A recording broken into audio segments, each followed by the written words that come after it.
You are welcomed by silent guards, who bar the gates with cold, unyielding iron spears.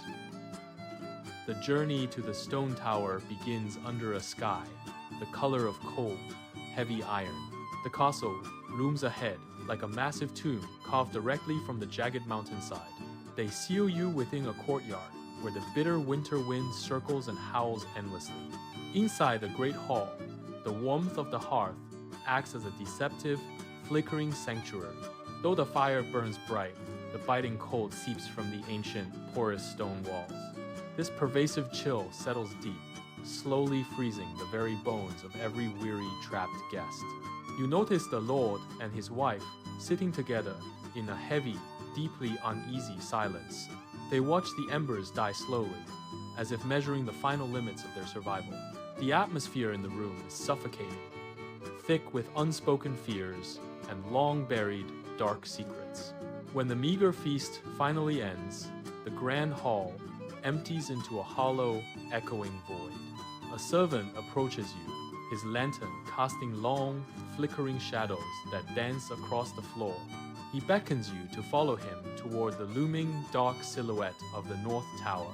Your footsteps ring out sharply against the cold flagstones as you ascend the spiral stairs. The air grows thinner and colder with every step you take toward the highest chamber. He stops before the heavy oak threshold of your assigned room, his face obscured entirely. His lantern light catches the dust motes swirling in the stagnant, freezing air between you. Before leaving you at the threshold, he delivers a cryptic, chilling warning in a whisper. Whatever you hear in the darkness, you must never open the bed curtains after midnight. His eyes seem to plead with you, reflecting a terror that words cannot fully express. He turns away abruptly, his footsteps fading into the oppressive silence of the stone corridor. You stand alone before the door, the weight of his warning pressing against your chest. The shadows seem to lengthen, reaching out from the corners like grasping, skeletal, dark fingers. You push the heavy door open, revealing a room swallowed by a deep, unnatural gloom. The cold here is absolute, a physical presence that greets you like an old enemy.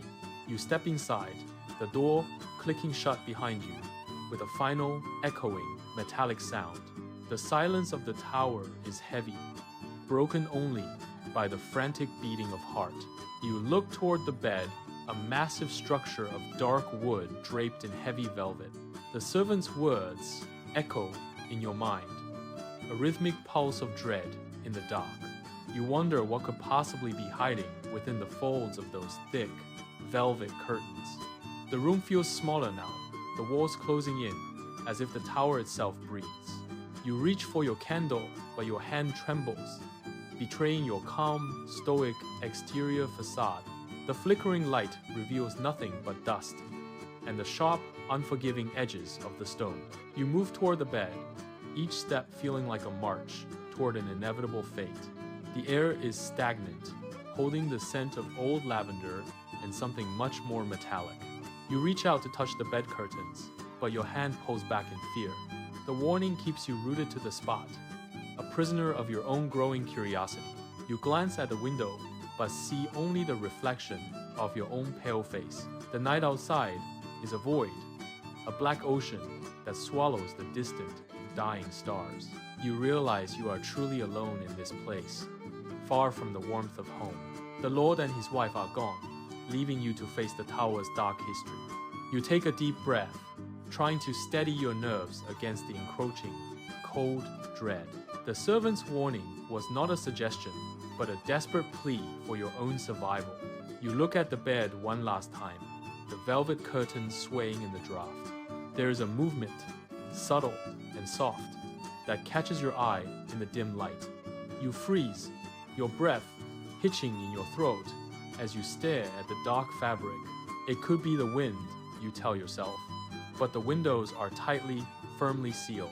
The silence returns, heavier than before, pressing against your ears like a physical weight. You decide to wait, to see if the night reveals the truth of this place. The candle flame flickers, casting long, distorted shadows that seem to mock your fragile resolve. You are a guest in a tomb, and the host is waiting for the midnight. The stone walls seem to hum with a low, vibrating frequency that rattles your teeth. You wonder if anyone has ever survived a night in this cursed North Tower chamber. The darkness is not empty. It is full of eyes that watch your every move.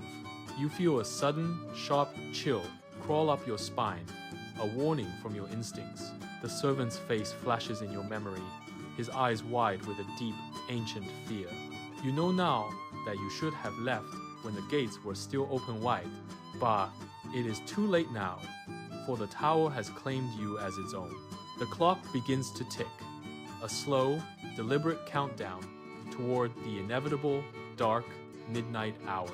You stand in the center of the room, waiting for the shadows to finally speak. The servant leaves, and I step into the chamber, the air thick with lavender and stone. The oppressive weight of the ancient walls seems to press inward, suffocating the very flickering light.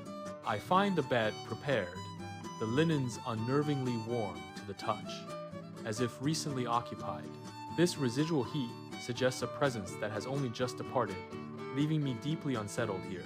I climb into the bed, drawing the heavy, velvet wool curtains tightly around my shivering frame. The world outside vanishes entirely, leaving me trapped in a suffocating, absolute, and heavy velvet darkness. I lie perfectly still, listening to the wind howl against the stone, waiting for the night. Suddenly, the distant, mournful castle bell begins to toll, signaling the arrival of the dark midnight. Each strike of the iron bell vibrates through the floor, shaking the very foundation of the tower. As the final chime fades, my lone candle is extinguished by an unseen, icy, and forceful breath. The darkness becomes absolute, a physical weight that settles upon my chest, making it hard to breathe. Then, the heavy silence is broken by the sound of slow, deliberate, and rhythmic human breathing. I freeze, my heart hammering against my ribs like a trapped bird, desperate for the open sky. The sound is not coming from the room, but from within the bed itself, right beside me. I realize, with a jolt of pure, unadulterated terror, that I am not alone in this bed. Something shifts beneath the heavy blankets near my feet, the fabric rustling with a dry, papery sound. I am paralyzed by the realization that a stranger is sharing this cramped, dark, and cold space. The servant's cryptic warning echoes in my mind, a haunting refrain that I must never open curtains. Yet the breathing grows heavier, closer, and more rhythmic, filling the small space with a damp warmth. I stare into the pitch-black void, my eyes straining to see a shape that is not there. The weight of the unseen presence presses against my legs, a cold pressure that defies all logic. I dare not move, for any motion might invite the thing to reveal its true, horrific form. The air grows colder still, smelling of grave dust and old, forgotten things hidden within the walls. I feel a phantom touch graze my ankle, light as a feather but cold as the winter. My breath hitches in my throat, and I squeeze my eyes shut to block out the encroaching fear. The breathing stops for a heartbeat, then resumes. Faster now, as if the entity senses my dread. I am trapped in this stone tomb, a prisoner of the night and the secrets of this tower. Every instinct screams at me to flee, but my limbs are heavy, anchored by a supernatural dread. The darkness feels alive, pulsing with the rhythm of the creature that shares my narrow velvet bed. I wonder if the Lord and his wife know what dwells within these ancient, crumbling stone walls. The silence returns, heavier than before, punctuated only by the faint, rhythmic sound of the creature's heart. I count the seconds, hoping for the dawn, but time seems to have stopped in this room.